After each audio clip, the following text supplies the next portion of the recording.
and gentlemen, let's go. We ain't got no time to waste. Let's go. You are now listening to Jason Anderson, and you are in the zone.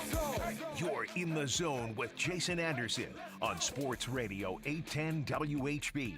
Brought to you by Guaranteed Foods, official sponsor of Family Mealtime. Enjoy healthier food, more free time, free delivery, and better value. Go to GuaranteedFoods.com.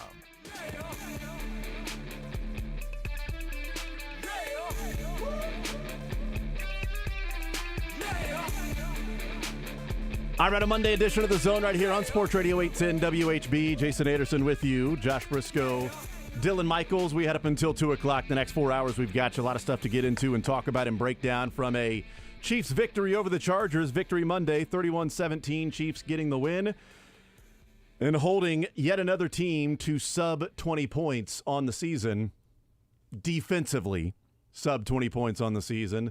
Still the most points an opposing team has scored against the Chiefs, offense, defense, special teams, what have you, 21. But the Chiefs defense giving up only 17, giving up 14 in that game against the Lions. So they continue to do what they do.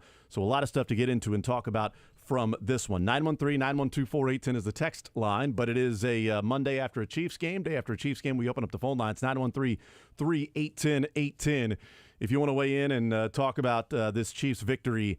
Now the Chiefs sitting all alone in the AFC, atop the AFC. No tiebreaker needed as the Buffalo Bills fall to the New England Patriots and the Miami Dolphins fall to the Philadelphia Eagles. The same score the Chiefs beat the Chargers yesterday. The Dolphins and Eagles game follows suit with a 31-17 win for the Eagles. And, certainly some interesting things around the AFC that we can get into as this week progresses. But this Chiefs win against the Chargers, we will talk about that and the rest of the NFL with Field Yates, NFL insider from ESPN. We'll hear Andy Reid's press conference today. They get set for the red-hot Broncos, winners of one in a row over the Packers, 19-17.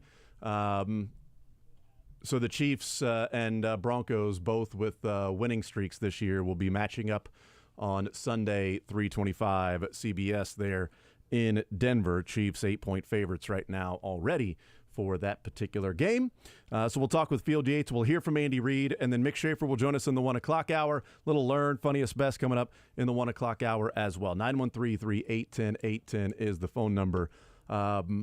Let's get into it. Assessment from the game, reaction from the game. Josh, I know you spent 4 hours giving your reaction from the game yesterday. And then giving updates on the Eagles and Dolphins game along the way, which was fun. Got less interesting after we started playing the game, unfortunately. No doubt.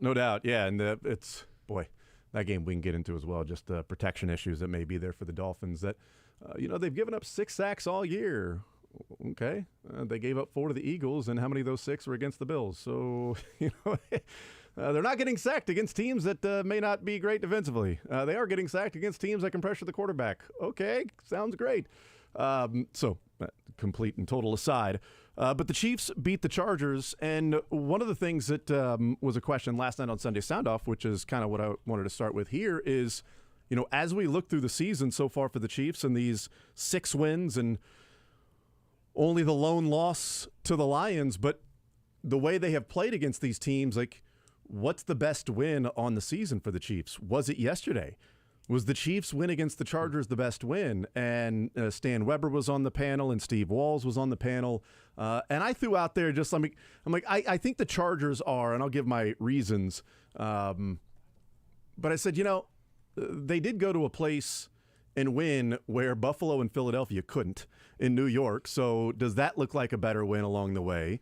The Jags game at the time, especially the week after when they lost by 20 to the Texans, didn't look all that great, but all they've done is rattle off every single win since then in every single game. Stan said Jacksonville, and his point was, I respect the coaching, I respect the team. They got them down there. The Chiefs were 0-1, and you're talking about maybe going 0-2 to start the season, but they went down and just dominated that game and suffocated the Jags and did what they had to do to come out with a victory. Totally understandable. If you want to argue that, I'm not going to really give much pushback. I'll just go, to each their own. My reasons for the Chargers being that so far this year is one, it's a divisional game. The Chiefs-Chargers always play close games. There's always some crazy, strange play, or not always, but there seems to be more times than not a crazy, strange play that takes place. It's like, well, the Chiefs found a way to make that play.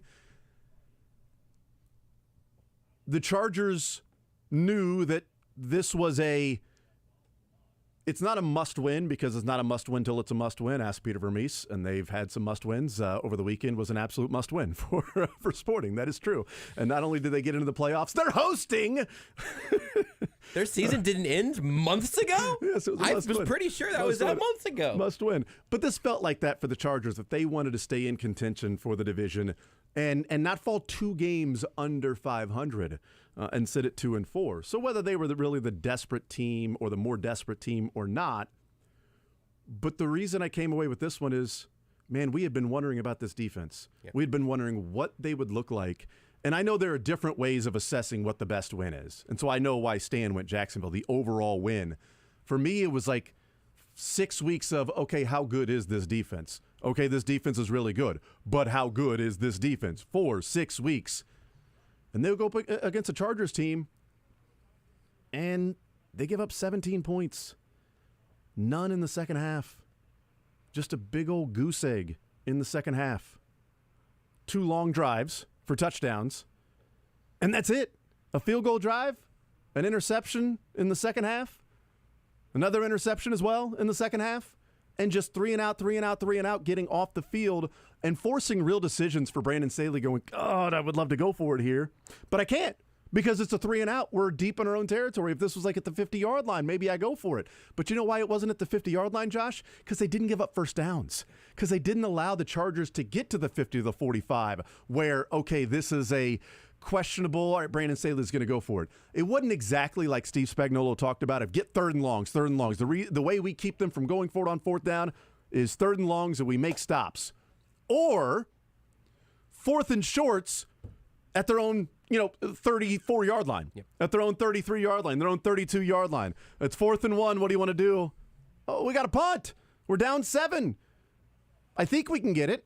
But the Chiefs' defense has been pretty good.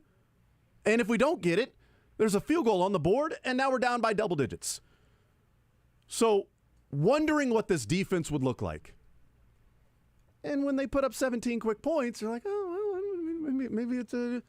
But boy, they buckled down and just stymied the Chargers the rest of the way. One drive that ended up being a turnover for the Chiefs. So I went with this one because not only a divisional game, they essentially wrapped up the West. Vegas can go ahead and pay out the AFC West Chiefs winning tickets that are there. You should be able to pre-order your hats and shirts right now. That's right. They should start printing those now. That's exactly right. Yeah, they don't have to worry about any teams being printed that they have to send to another country or anything like that for clothes. Nope. They don't have to worry about that. There's one team that's going to be printed. In fact, the only time that will happen in the near future is if the Chiefs don't win it. Because they should print those before the season. They might as well. Just go ahead and print those before the season. At least wholesale order the red shirts. Just at least get the red. That's right. AFC West, Chargers, always a one-score game. And they win by 14, and it felt like they controlled the game, and the defense showed out. First of all, is this the best one? You can go with another game, but then, of course, assessment of this game. I will say that I think the Jags game, with the benefit of hindsight, is clearly the most important win. Because if the Chiefs lose that game, the Jags are the 1 seed in the AFC. That's a good point. The Chiefs are the only 6-1 team in the AFC. The Jags, who we kind of stopped, I don't want to say we stopped paying attention to at all, but I certainly was like, okay, maybe that AFC contender stuff was a little early for them. They'd be 6-1 with the head-to-head tiebreaker over the Chiefs if they win that game. The Chiefs would be 5-2. And they'd be 5-2. And they would have started the year 0-2. So anyway, from like a standing perspective, from a standing perspective, because that was his pick. That game is vital in the standings.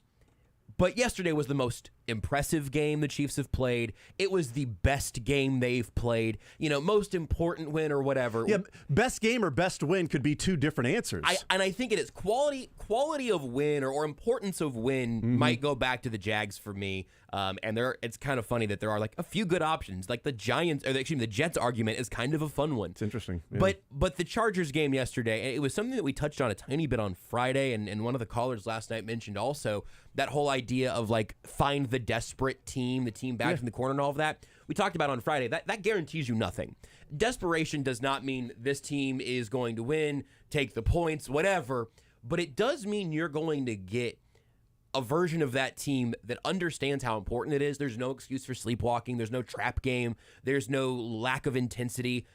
Derwin James, I don't know if he plays if that's the game against the Broncos or Raiders yesterday. I don't know. I didn't see a snap total. It seemed like he was out there plenty, so I'm guessing he probably would have. But I'll look while you continue. You also get Justin Herbert continuing to try to play with a splint on his offhand and handing the ball off with his right hand. A splint falls off in the first or second drive. All of those things. This game was really, really, really important to the Chargers.